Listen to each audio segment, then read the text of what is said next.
as an example, if someone is, let's say, screaming at you and they're very, very angry or something, instead of going, oh, I don't like that person because they're mean to me, you say, no, thank you for screaming at me. It helps me to see what my reactions are, to see where my insecurities are.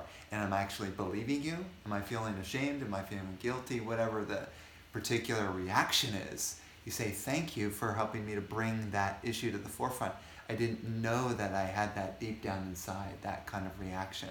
Now it's time for me to look at that and see where I can let it go, and then sort of contemplate that. So in one sense, you can feel quote unquote gratitude for your enemies.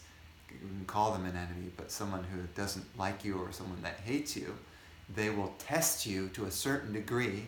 And those people oftentimes, before you came into this world, you made an agreement with that soul and said, okay, I'm going to challenge you with this particular issue, and let's see if you can learn from this and grow and clear out your reactivity towards the situation.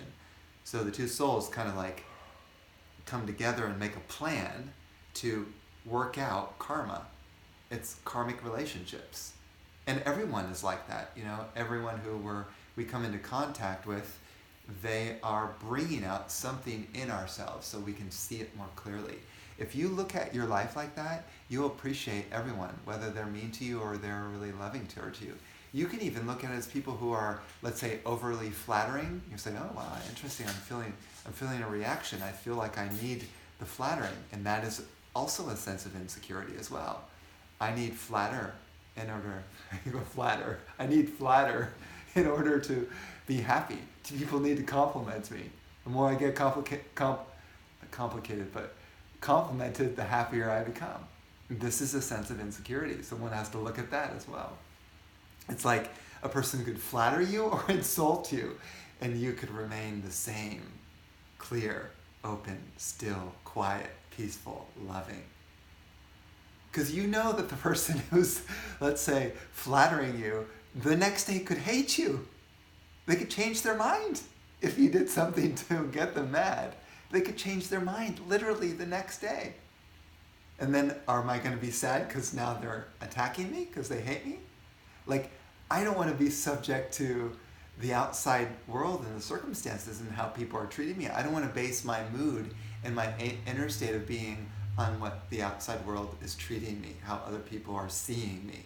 Because the moment I do that, I lose my inner power, I lose my inner presence, and I place the power and I give it to another person on the outside.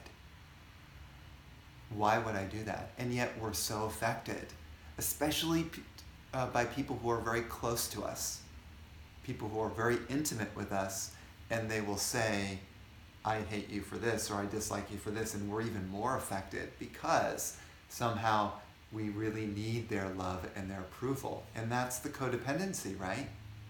It's the codependency. The moment you start to rely on that other person to give you love in order to be happy, now you are dependent upon them for your happiness.